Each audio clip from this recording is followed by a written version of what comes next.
اللہ کے محبوب کی خدمت میں ایک شخص حاضر ہوا اور اس نے کہا کہ حضور میرا بیٹا مجھے اپنی چیزوں کو ہاتھ نہیں لگانے دیتا۔ تو آقا کریم نے اسے بلایا، کہا کہ تمہارا باپ کیا کہہ رہا ہے؟ اس نے عرض کی حضور یہ چیزیں خراب کر دیتا ہے، بڑھاپا ہو گیا ہے تو چیزیں خراب کر دیتا ہے۔ تو حضور کی چشمان اقدس میں آنسو آ گئے،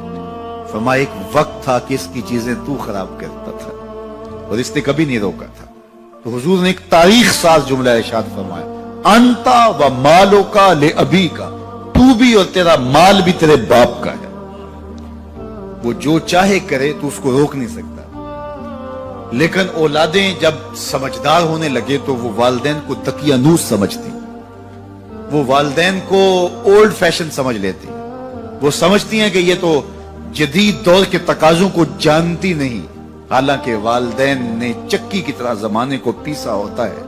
اور حالات کے جبر کو سہا ہوتا ہے اور تجربات کی چکی میں خود پسے ہوتے ہیں اور انہیں پتا ہوتا ہے کہ جو ہے وہ کیسے زندگی گزارنی ہے۔ اگرچہ وہ جدید دنیا کی اصطلاحات سے واقف نہ ہوں اور جدید زبانوں اور لہجوں سے آگاہ نہ ہوں، جدید فیشن انہیں نہ آتے ہوں، لیکن حالات کو کیسے گزارنا ہے یہ انہوں نے اپنے تجربات سے سیکھا ہوا ہوتا ہے، اور اولاد اگر ان کی اتباع کرتی ہے تو وہ سرخرو ہوتی ہے۔ لیکن چونکہ گرم خون جب آتا ہے تو پھر وہ چاہتا یہ ہے کہ میں زیادہ سمجھدار ہوں، تو والدین کو وہ اگنور کرنے لگ جاتے ہیں، اور والدین جب اپنے اختیارات سمٹتے محسوس کرتے ہیں اور اولادوں کے اختیارات بڑھتے ہوئے محسوس کرتے ہیں تو ایک طرح سے وہ اندر سے ٹوٹنا شروع ہو جاتے ہیں، اور یہ ان کے لیے اذیت کا سامان ہے۔ تو اس لیے میرے رب نے انسانی نفسیات اور انسانی کمزوریوں کو مد نظر رکھتے ہوئے کتنی خوبصورت جو ہے وہ تاکید فرمائی، وَبِالْوَالِدَيْنِ إِحْسَانًا، ان کے ساتھ تم نے حسن سلوک کرنا، تمہارے رویے خوبصورت، بلکہ فرمایا تم نے ان کے سامنے اف بھی نہیں کہنا۔ کلمہ تعفیف کیا ہے؟ اف بھی نہیں کہنا۔ تو کہتے ہیں کہ آپ کے ہاتھ پر، بدن پر، لباس پر، کسی جگہ پر کوئی گرد، کوئی ریزہ پڑا ہوا ہو تو آپ اس کو پھونک سے ایسے اڑاتے ہیں، پھونک مارتے ہیں، تو اس سے جو آواز پیدا ہوتی ہے اس کو اف کہتے ہیں۔ تو کہا کہ اس قدر بھی ان کے سامنے تم اپنے معاملے کو پیش نہ کرو، والدین کے سامنے یوں محبت کا اظہار کرو۔ کلمہ تعفیف کے زمرے میں علماء نے یہ بھی لکھا ہے کہ ہر وہ رویہ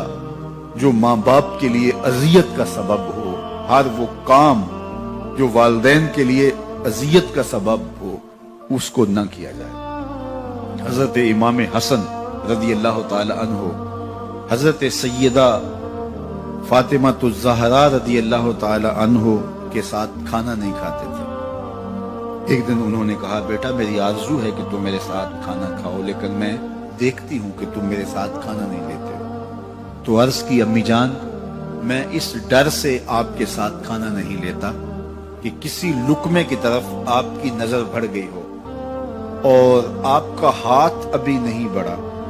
اور میں پہلے اس لقمے کو اٹھا لوں جس کی طرف آپ کی نگاہ سبقت لے گئی ہے، اور آپ ماں ہونے کی وجہ سے مجھے نہ روکیں۔ وہ ایک فلسفی کہتا ہے مجھے ماں کی محبت کا صحیح اندازہ اس دن ہوا جب سیب 4 تھے اور ہم 5 تھے۔ ماں نے کہا میں تو سیب پسند ہی نہیں کرتی، یہ ماؤں کے روپ ہوتے ہیں، یہ ماؤں کے پیار کا رنگ ہوتا ہے۔ تو کہا کوئی لقمہ اچھا ہو اور آپ کی نظر بڑھ گئی ہو لیکن میرا ہاتھ پہلے بڑھ جائے، اور آپ اس وجہ سے کہ آپ ماں ہیں تو آپ